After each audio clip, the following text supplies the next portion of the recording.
ಮೀಸಲಾತಿ ಸಿಕ್ತು ಅನ್ನುವಂಥ ವಿಜೃಂಭಣೆಯಿಂದ ಇವತ್ತು ದಿವಸ ದಲಿತರೆಲ್ಲರೂ ಒಳ್ಳೇದಾಯ್ತಪ್ಪ, ಇವತ್ತೇ ನಮ್ಮ ನಸೀಬ್ ತೆರೀತು ಅನ್ನುವಂಥ ವಾತಾವರಣದಲ್ಲಿ ಇವತ್ತು ದಿವಸ ಇಡೀ ದಲಿತ ಸಮಾಜ ಒಳ್ಳೆ ಸ್ಥಿತಿ ಇದೆ.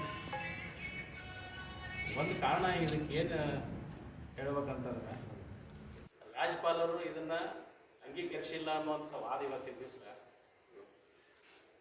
ಪತ್ರಿಕಾಗೂ ಬಂದೈತಿ. ಆಮೇಲೆ ಅದನ್ನು ಸಂಪೂರ್ಣವಾಗಿ ತಿಳ್ಕೊಂಡಿವಿ. ಕಾರಣ ಇಷ್ಟೇ, ಆಳುವ ಸರ್ಕಾರಗಳ ನಿಖರವಾಗಿ ಯಾವ ಸಂಖ್ಯೆ ಅಂಶಗಳನ್ನು ಎಲ್ಲಿ ಇಡಬೇಕಾಗಿತ್ತು ಅಲ್ಲಿ ಇಟ್ಟಿಲ್ಲ.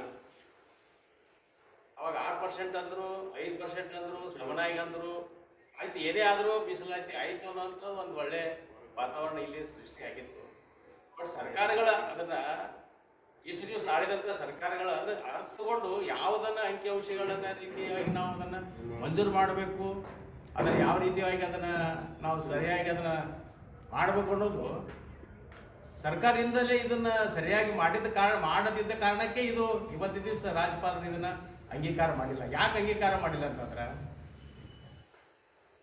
ಸುಪ್ರೀಂ ಕೋರ್ಟ್ ಆದೇಶದ ಪ್ರಕಾರ ಏನು ಯಾವ ಜಾತಿಗಳು ಎಷ್ಟೆಷ್ಟು ಅದಾವ ನಿಖರವಾಗಿ ಅವ್ರ ಜಾತಿ ಗಣತಿ ಮಾಡಿದ್ರೆ ನಿಖರವಾಗಿ ಆಯಾ ಸಂಖ್ಯೆ ಅನುಗುಣವಾಗಿ ಯಾವ ಸವಲತ್ತುಗಳು ವಂಚಿತವಾಗ್ಯಾವ ಆ ಸಮಾಜಕ್ಕೆ ಆದ್ಯತೆ ಕೊಡ್ರಿ ಅಂತ ಹೇಳಿದ್ರು. ಇದ್ರಾಗ ಆ ಸಮಾಜಕ್ಕೆ ಆದ್ಯತೆ ಕೊಟ್ಟಾರೋ ಬಿಟ್ಟಾರೋ ಅನ್ನೋದಕ್ಕಿಂತ ಆದ್ಯತೆ ಸಿಕ್ಕಿಲ್ಲ ಅಂದ್ರೆ ಇವತ್ತಿನ ಸಂತೃಪ್ತಿ ಇರ್ಲಿಪ್ಪ. ಎಟ್ಟಾಗಿ ಸಿಗಲ್ಲಕ್ಕ 40 ವರ್ಷ ಹೋರಾಟ ಮಾಡಿದ್ದೇವೆ, ಇಷ್ಟೇ ಸಿಕ್ಕೈತೆ ಅನ್ನುವಂಥದ್ರಾಗಿದ್ದೇವೆ. ಇವತ್ತು ರಾಜ್ಯಪಾಲರ ನಿರ್ಣಯ ಅತಿಶೋಕ್ತಿ ಅನ್ನೋಕ್ಕಿಂತ ಉತ್ತಮ ಅದ. ಯಾಕದು ಉತ್ತಮ ಅಂತಂದ್ರೆ ಏನು ಸಿಗಬೇಕಾಗ್ಯದ, ಯಾವ ಸಮಾಜಕ್ಕೆ ಎಷ್ಟು ಸಿಗಬೇಕಾಗ್ಯದ ನಿಖರವಾಗಿ ಸಿಗಲಿ ಅನ್ನೋ ಉದ್ದೇಶದಿಂದ ಅವ್ರು ಇವತ್ತಿನ ದಿವಸ ಅದನ್ನು ಹೊಳ್ಳಿ ನೀವು ಅದನ್ನು ಸರಿಪಡಿಸ್ರಿ ಅಂತೇಳಿ ಅವರು ರಾಜ್ಯಪಾಲರು ಅದನ್ನು ತಿರಸ್ಕಾರ ಮಾಡಿದ್ದಾರೆ. ತಿರಸ್ಕಾರ ಮಾಡಿದ್ದಕ್ಕೆ ನಾವು ಇವತ್ತು ರಾಜ್ಯಪಾಲರಿಗೆ ಸ್ವಾಗತ ಮಾಡ್ತೀನಿ. ಯಾಕೆ ಸ್ವಾಗತ ಮಾಡ್ತೀನಿ ಅಂದ್ರೆ 40 ವರ್ಷ ಹೋರಾಟ ಮಾಡಿ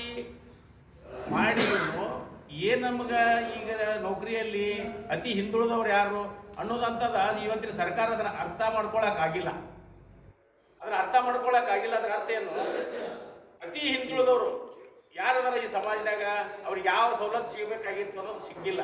ಎರಡನೇದಾಗಿ ಇದರಲ್ಲಿ ಇನ್ನೊಂದು ಏನು ಮಾಡಿದಾರಂದ್ರೆ AKAD ಅನ್ನುವಂಥವು ಶಬ್ದಗಳು ಏನದಾವಲ್ಲ, ಅವು ಜಾತಿ ಇಲ್ಲದೆ ಅವು ಶಬ್ದಗಳು ಎಲ್ಲಿ ಬಂದು ಅವರು ಮಾದರಿ ಇರಬೇಕು, ಹೊಲಿರಬೇಕು, ಆ ಜಾತಿಗೆ ಅನುಗುಣವಾಗಿ ಮೀಸಲಾತಿ ತಗೋಬೇಕು. ಈ ಕಡೆ ಏದಾಗ ತಗೋರಿ ಬೀದಾಗ ತಗೋರಿ ಅಂತಂದಾಗ ಯಾರು ಮೀಸಲಾತಿ ಕಬಳಿಸಕ್ಕೆಂತೀರಿ? ಮೀಸಲಾತಿ ಇದು ಕಬಳಿಸುವಂತ ಹುನ್ನಾರೆ ಆಯ್ತವಲ್ಲವ. ಮತ್ತೆ ಹಿಂಗಾದ್ರೆ ಮತ್ತೆ ರಾಜ್ಯಪಾಲರ ನಿರ್ಣಯ ಅತಿ ಉತ್ತಮ ಅದ. ಅವ್ರದ್ದು AKAD ಏನದಲ್ಲ, ಅದು ಒಂದು ಜಾತಿಗೆ ನಿರ್ದಿಷ್ಟವಾಗಿ ಅಲ್ಲಿ ತಗೋಬೇಕು, ಅದನ್ನು ನಿರ್ದಿಷ್ಟವಾಗಿ ಸಮಾಜದ್ದು CM ಅವ್ರು ಹಾಕ್ಬೇಕಾಗಿತ್ತಲ್ಲ. ಆ ತಪ್ಪಿನಿಂದ ಇವತ್ತು ರಾಜ್ಯಪಾಲರು ಇದು ಏನು ಒಳ್ಳೆ ನಿರ್ಧಾರ ತಗೊಂಡ್ರ AKAD ಏನೇ ಯಾವ ಜಾತಿಗಳದಾವಲ್ಲ ಎರಡು ಕಡೆ ತಗೊಳ್ಳೋದು ಏನು ಹಾಕಿರಲ್ಲ. ಅದು ಸರ್ಕಾರ ಇದು ಖಂಡನೀಯ. ಯಾಕೆ ಈ ಮಾತು ಹೇಳ್ತೀನಿ ಅಂದ್ರೆ ಒಂದು ಜಾತಿ ನಿರ್ದಿಷ್ಟವಾದ ಎಲ್ಲ ಸಮಾಜಕ್ಕೆ ಒಂದು ಜಾತಿ ಅದ. AK ಅಂದ್ರೆ ಜಾತಿಯ, AD ಅಂದ್ರೆ ಜಾತಿಯ? ಅದು ಜಾತಿಯ ಆಧಾರದ ಮೇಲೆ ನೀವು ಮೀಸಲಾತಿ ಕೊಟ್ಟಿರೋ, AKAD ಅಂತ ಮೀಸಲಾತಿ ಕೊಟ್ಟಿರೋ. ಕಾರಣ ಈಗ ನೀವು ಎರಡು ಕಡೆ ತಗೊಳಕ ಅವ್ರಿಗೆ ಅವಕಾಶ ಕೊಟ್ಟ ಮೇಲೆ ಈ ರಾಜ್ಯಪಾಲರು ಯಾಕೆ ಮಾಡ್ಬೇಕಾದ್ರೆ ಅದು ನಿರ್ದಿಷ್ಟವಾಗಿ ಎಲ್ಲಿ ತಗೋಬೇಕು ಅನ್ನೋದನ್ನ ಅದು ನಿರ್ದಿಷ್ಟವಾಗಿ ಹೇಳಿ, ಅದು ನಿರ್ದಿಷ್ಟವಾಗಿ ನೀವು ಸಿದ್ದರಾಮಯ್ಯ ಅವರು ವಿನಂತಿ ಮಾಡ್ಕೊತೀನಿ, ಇದನ್ನ ಕ್ಯಾಬಿನೆಟ್ ತಂದು ನಿಖರವಾಗಿ ಇದು ಆದಷ್ಟು ಬೇಗ ಇದನ್ನ ಇತ್ಯರ್ಥಪಡಿಸಿ ಇದು ಎಲ್ಲರಿಗೆ ಒಂದು ಅನುಕೂಲ ಆಗುವಂಥದ್ದು ನೀವು ಹಾಕಿ ಕಳಿಸ್ಬೇಕಂತೇಳಿ CM ಅವರಿಗೆ ತಮ್ಮೆಲ್ಲರ ಮುಖಾಂತರ ವಿನಂತಿ ಮಾಡ್ಕೊತೀನಿ. ಒಂದು ಇದು 40 ವರ್ಷ ನಮಗೆ 70 ವರ್ಷ ಸೋತದ, 70 ವರ್ಷ ಮೀಸಲಾತಿ ಸಿಕ್ಕಿಲ್ಲ. 40 ವರ್ಷ ಎಷ್ಟು ಕೋಟಿ ನಮಸ್ಕಾರ ಹೇಳಿದ್ರು ಸಾಲದು ಬಂಧುಗಳೇ. ಅದಕ್ಕೆ ಇದು ಅಕಸ್ಮಾತ್ ಸುಪ್ರೀಂ ಕೋರ್ಟ್ ಆದೇಶ ಮಾಡಲಿಕ್ಕೆ ಇವರೇನು ಮೀಸಲಾತಿ ಕೊಡ್ತಿದ್ದಿಲ್ಲ. ಸುಪ್ರೀಂ ಕೋರ್ಟ್ ಆದೇಶ ಮಾಡಿದ್ರು, ಸುಪ್ರೀಂ ಕೋರ್ಟ್ ಏನು ಹೇಳ್ಯಾರ ಆ ಪ್ರಕಾರ ಇದು ಆಗಿಲ್ಲ ಅಂತೇಳಿ ರಾಜ್ಯಪಾಲ ತಿರಸ್ಕಾರ ಮಾಡ್ರ ಅಂತ ಈ ಮುಖಾಂತರ ಹೇಳಕ್ ಬಯಸ್ತಾರೆ. ಲಕ್ಷಾಂತರ ಜನ ಸಂದರ್ಭದಲ್ಲಿ ಅಲ್ಲಿ ನಮ್ಮ ರಾಷ್ಟ್ರೀಯ ಅಧ್ಯಕ್ಷರಾಗಿರ್ತಕ್ಕಂಥ ಮಂದಕೃಷ್ಣ ಮಾದಿಗರವರು ಪ್ರಶ್ನೆ ಮಾಡ್ತಾರೆ. ಇದು ನನ್ನ ಸಮಾಜ ಸುಮಾರು 40-50 ವರ್ಷಗಳಿಂದ ತುಳಿತಕ್ಕೊಳಗಿರ್ತಕ್ಕಂಥ ಸಮಾಜ, ಶೈಕ್ಷಣಿಕವಾಗಿ, ಆರ್ಥಿಕವಾಗಿ, ಸಾಮಾಜಿಕವಾಗಿ ನೊಂದುಕೊಂಡಂಥ ಸಮಾಜ. ಇದನ್ನು ರಾಜ್ಯ ಸರ್ಕಾರಗಳು ಕೇಂದ್ರ ಸರ್ಕಾರಕ್ಕೆ ಶಿಫಾರಸು ಮಾಡಿದ್ದೇ ಆದಲ್ಲಿ, ನಾವು ಕೇಂದ್ರ ಸರ್ಕಾರದ ಮುಲಾಜಿಂದನೇ ನಾವು ಅದನ್ನು ಅಧಿಕೃತವಾಗಿ ಅಂಗೀಕೃತ ಮಾಡ್ತೀವಿ ಅಂತ ತಿಳ್ಕೊಂಡು ಮಾತು ಕೊಟ್ಟರು. ಯಾರು? ಸನ್ಮಾನ್ಯ ನರೇಂದ್ರ ಮೋದಿಜಿಯವರು. ಆದ್ರೆ ಇವತ್ತು ನರೇಂದ್ರ ಮೋದಿಜಿ ಅವರು ಇವತ್ತು ಮಾಡಿದ್ದಾರೆ ಅಂತ ತಿಳ್ಕೊಂಡು ನಾವು ಅದನ್ನ ಹೇಳಕತ್ತಿಲ್ಲ ಅಂತ ಹೇಳಕತ್ತಿಲ್ಲ. ಸೊ ಅದನ್ನ ಒಟ್ಟಾರೆ ಹೇಳೋದಾದ್ರೆ ಸುಪ್ರೀಂ ಕೋರ್ಟ್ ಆದೇಶ ಆಗ್ಯದಲ್ಲ, ಆ ಆದೇಶವನ್ನು ಹೇಗೆ ಇವರು ಕಡೆಗಣಿಸಿದ್ರು ಅಂತಕ್ಕಂಥದ್ದು ಮಾತು ವಿಚಾರ ಸ್ಪಷ್ಟವಾಗಿ ಕೇಳ್ತಾರೆ ಅಷ್ಟೇ. ಹೇಳಿದೆ ತಮಗೆ ಸ್ಪಷ್ಟವಾಗಿ ಈಗಲೂ ಕೂಡ ಹೇಳ್ತಾ ಇದ್ದೇನೆ, ಸುಮಾರು 40-50 ವರ್ಷಗಳಿಂದ ಏನು ಒಳ ಮೀಸಲಾತಿಗೋಸ್ಕರ ಇವತ್ತು ನಿರಂತರವಾಗಿ ಸಾಮಾಜಿಕವಾಗಿ, ಶೈಕ್ಷಣಿಕವಾಗಿ, ಆರ್ಥಿಕವಾಗಿ ಇಡೀ ಇವತ್ತು ರಾಜ್ಯ ತುಂಬ ಎಷ್ಟೋ ತಮಗೂ ಕೂಡ ಮಾಧ್ಯಮದಲ್ಲಿ ಕೂಡ ಗೊತ್ತಿದೆ. ಅದು ಏನಂತಂದ್ರೆ ಬೆಳಗಾವಿ ಒಂದು ಕಾರ್ಯಕ್ರಮದಲ್ಲಿ ಮಧ್ಯದಲ್ಲಿ ಕಾರ್ಯಕ್ರಮದಾಗ ಎಷ್ಟೋ ಜನ ಆ ಕಾರ್ಯಕ್ರಮ ಹೋದ ಸಂದರ್ಭದಲ್ಲಿ ಒಳ ಮೀಸಲಾತಿಗೋಸ್ಕರ ಆರೋಗ್ಯ ತಿಮ್ಮಪ್ಪರು ನೇತೃತ್ವದಲ್ಲಿ ಕಾರ್ಯಕ್ರಮ ಮಾಡಿದ್ರು. ಎಷ್ಟೋ ಜನ 7 ಜನ ತಮ್ಮ ಇಡೀ ಪ್ರಾಣವನ್ನು ಬಲಿತ್ಯಾಗ ಮಾಡಿದ್ರು ಸಮಾಜಕ್ಕೋಸ್ಕರ. ಅನೇಕ ನಾನಿವತ್ತು ಉದಾಹರಣೆ ಹೇಳ್ತೀನಿ, ನಾನು ಒಬ್ಬ ಮಾಜಿ ಎಸ್.ಟಿ ದೌರ್ಜನ್ಯ ಕಮಿಟಿ ಮೆಂಬರ್. ಸೊ ಒಳ ಮೀಸಲಾತಿಗೋಸ್ಕರ ಎಲ್ಲಿ ಅಂತಂದ್ರೆ ನಮ್ಮ ಮುದ್ದೇಬೇಳೆ ತಾಲೂಕು ತಂಗಡಿ ಗ್ರಾಮಕ್ಕೆ CM ಅವರು ಬಂದಿದ್ರು, ಬಸವರಾಜ ಬೊಮ್ಮಾಯಿ ಅವರು. ನಾನು ರಕ್ತದ ಪತ್ರ ಬರೆದೆ. ನನ್ನ ಮಾಧ್ಯಮದಲ್ಲಿ ಪ್ರಶ್ನೆ ಕೇಳಿದ್ರು, ಅಲ್ಲ ನೀವು ರಕ್ತದ ಪತ್ರ ಬರೀಬೇಕಾದ್ರೆ ಕಾರಣ ಏನು ಅಂತ ಕೇಳಿದ್ರು. ನನ್ನ ಸಮಾಜ ಶೈಕ್ಷಣಿಕವಾಗಿ, ಆರ್ಥಿಕವಾಗಿ ಇವತ್ತು ನೊಂದ್ಕೊಂಡಿದೆ. ಇವತ್ತು ಏನು ನಮ್ಮ ಒಳ ಮೀಸಲಾತಿ ಸಿಗಬೇಕು, ಕಾನೂನುಬದ್ಧವಾಗಿ ಇವತ್ತು ನಮ್ಮ ಒಳ ಮೀಸಲಾತಿ ಸಿಗಬೇಕು ಅಂತ ತಿಳ್ಕೊಂಡು ನಾನು ಅವ್ರ ಜೊತೆ ವಾದ ಮಾಡಿದೆ. ಅಂಥ ಸಂದರ್ಭದಲ್ಲಿ ಸಹ ನಾನು ಈಗಲೂ ಹೇಳ್ತಾ ಇದ್ದೀನಿ, ಇವತ್ತು ಒಳ ಮೀಸಲಾತಿ ಅಂತಕ್ಕಂಥದ್ದು ಕೇವಲ ಒಂದು ಜಾತಿಗೋಸ್ಕರ ಸೀಮಿತ ಪಟ್ಟಿಲ್ಲ. ಅದರಲ್ಲಿ ಒಂದು ಮನೆಯಾಗ ಒಬ್ಬ ಯಜಮಾನ ಇರ್ತಾನ, ಅವನಿಗೆ 4 ಮಂದಿ ಮಕ್ಕಳು ಇರ್ತಾರೆ. ಆ 4 ಮಂದಿ ಮಕ್ಕಳೊಳಗೆ ಸರಿ ಸಮಾನ ಹಂಚಿದಾಗ ಒಬ್ಬ ಜಾಸ್ತಿ ಹೊಟ್ಟೆಸ್ತಾರೆ. ನಾವು ಏನು ಮಾಡಬೇಕು? ಯಾರನ್ನ ಕೇಳಬೇಕು? ತಾಯಿನೇ ಕೇಳಬೇಕು, ತಂದೆನೇ ಕೇಳಬೇಕು.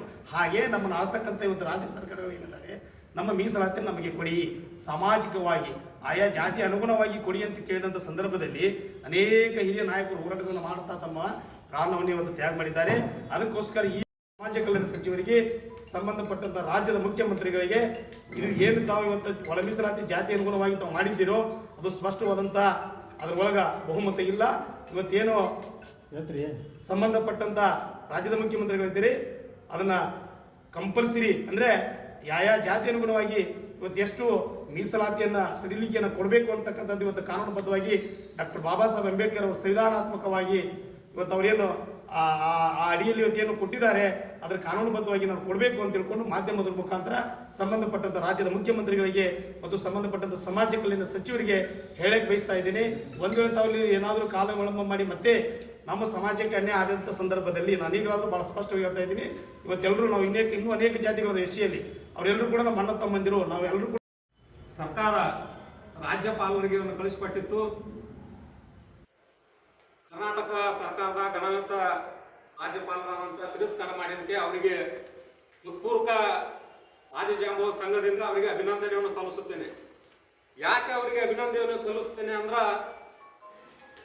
ಕರ್ನಾಟಕ ಸರ್ಕಾರ ಒಳ ಮೀಸಲಾತಿಯನ್ನು ನ್ಯಾಯಬದ್ಧವಾಗಿ ಜಾರಿ ಮಾಡುವ ಸುವರ್ಣ ಅವಕಾಶವಿದ್ರೂ ಕೂಡ 7 ಮಂದಿ ನ್ಯಾಯಾಧೀಶರು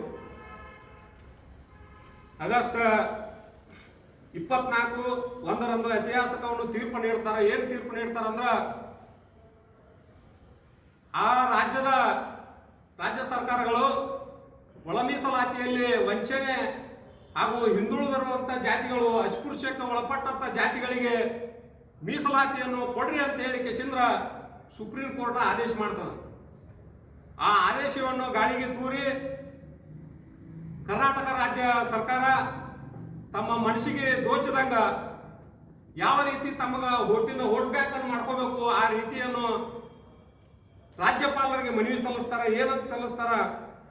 5-6 ತಮ್ಮ ಮನಸ್ಸಿಗೆ ಬಂದಂಗ ಸಲ್ಲಿಸ್ತಾರ. ನಾಗಮೋಹನ ದಾಸ್ ಅವರು 120 ಕೋಟಿ ಖರ್ಚು ಮಾಡಿ SCP TSP ಅಲ್ಲಿನ ದುಡ್ಡು ಖರ್ಚು ಮಾಡಿ ಕೇಸಿಂದ್ರ ಇಡೀ ಕರ್ನಾಟಕ ರಾಜ್ಯ ತುಂಬ ವರದಿ ಸಿದ್ಧಪಡಿಸ್ತಾರ. ವರದಿ ಸಿದ್ಧಪಡಿಸಿದ್ರು ಕೂಡ ಅಂಕಿಅಂಶಗಳನ್ನು ಸರ್ಕಾರಕ್ಕೆ ಕೊಡ್ತಾರ. ಆ ನಾಗಮೋಹನ ದಾಸ್ ಅವರಿಗೆ ಎಚ್ಚೆತ್ತನು ಕೂಡ ಮರ್ಯಾದೆ ಕೊಡೋದಿಲ್ಲ, ಅವರಿಗೆ ಸೌಜನ್ಯದಿಂದ ನಡ್ಕೊಳ್ಳೋದಿಲ್ಲ. ಅವ್ರ ವರದಿನೂ ಕೂಡ ಮೂಲೆಗುಂಪು ಮಾಡಿ ಅದಕ್ಕಿಂತ ಪೂರ್ವದಲ್ಲಿ ತಯಾರು ಮಾಡಿರುವಂಥ ವರದಿ AG ಸದಾಶಿವ ಆಯೋಗದ ವರದಿಯನ್ನು ಕೂಡ ಮೂಲೆಗುಂಪು ಮಾಡ್ತಾರ. ಅದಕ್ಕೆ ಅವನೂರು ವರದಿನೂ ಕೂಡ ಮೂಲೆಗುಂಪು ಮಾಡ್ತಾರ. DK ನಾಯ್ಕ ವರದಿನೂ ಕೂಡ ಮೂಲೆಗುಂಪು ಮಾಡ್ತಾರ. ಮೂಲೆಗುಂಪನ್ನು ಮಾಡಿದಂತ ಸರ್ಕಾರ ಏನು ಗೊಂದಲ ಸೃಷ್ಟಿ ಮಾಡ್ತೈತೆ ಅಂದ್ರೆ, ರಾಜ್ಯದಲ್ಲಿ ಯಾವತ್ತೂ ಈ ಪರಿಶಿಷ್ಟ ಜಾತಿಗಳು ಒಂದಕ್ಕೊಂದು ಕಚ್ಚಾಡ್ಕೊಂತಿರ್ಲಿ ಅಂತ ಹೇಳಿ AK ಮತ್ತು AD ಅನ್ನುವಂತ ಒಂದು 2 ಶಬ್ದಗಳನ್ನು ಹುಟ್ಟಾಕಿ ಅವ್ರನ್ನ ಶಾಶ್ವತವಾಗಿ ನಾವು ಮೀಸಲಾತಿಯನ್ನು ಕೇಳ್ತಾ ಇರಬೇಕು, ಅವರು ಅದೇ ರೀತಿ ಮಾಡ್ತಾನೆ ಇರಬೇಕು ಅನ್ನುವಂತ ಒಂದು ಸೃಷ್ಟಿಯನ್ನು ಮಾಡ್ಕೊಂಡು ನಮ್ಮದೇ ಆದಂತ ಸಚಿವರದಾರ, ಶಾಸಕರಾಗಿದಾರ, ಸುಮ್ಮನೆ ಸಮಾಜದಂತೇಳಿ ಬಂದು ನಾವು ಮೀಸಲಾತಿ ವರ್ಗೀಕರಣ ಮಾಡಿಸ್ತೇವೆ. ಮೊನ್ನೆ ತಿಮ್ಮಾಪುರ ಅವರು ಜವರಿಗೆಯಲ್ಲಿ ನಡೆದಂತ ಒಂದು ಸಭೆಯಲ್ಲಿ ಹೇಳ್ತಾರ, ಶಿವಶರಣ ಮಾದಾರ ಚೆನ್ನೈನವರ ಜಯಂತಿಯಲ್ಲಿ ಒಂದು ತಿಂಗಳಲ್ಲಿ ನಾನು ಮೀಸಲಾತಿಯನ್ನು ಮಾಡದೆ ಹೋದ್ರೆ ರಾಜೀನಾಮೆ ಕೊಡ್ತೀನಿ ಅಂತ ಹೇಳ್ತಿರಲ್ಲ ಸಚಿವರೇ. ಇದ್ದಂತ ಮೀಸಲಾತಿಯನ್ನ ರಾಜ್ಯಪಾಲರಿಗೆ ಸರಿಯಾಗಿ ಅಂಕಿ ಸಂಖ್ಯೆಯನ್ನು ಹಾಕಿಕೊಡ್ರಿ ಅಂತ ಹೇಳಿ ಹೇಳುವಂತ ತಾಕತ್ತಿಲ್ಲ. ನಮ್ಮ ಬಳಿ ಬಂದ ಕಸಿದ್ರೆ ಮೀಸಲಾತಿ ಮಾಡಿಸ್ತೀವಿ ಅಂತ ಹೇಳ್ತೀರಿ. ನಾವೇನು ಕಿವಿಯಲ್ಲಿ ಹೂವು ಇಟ್ಕೊಂಡೇವ?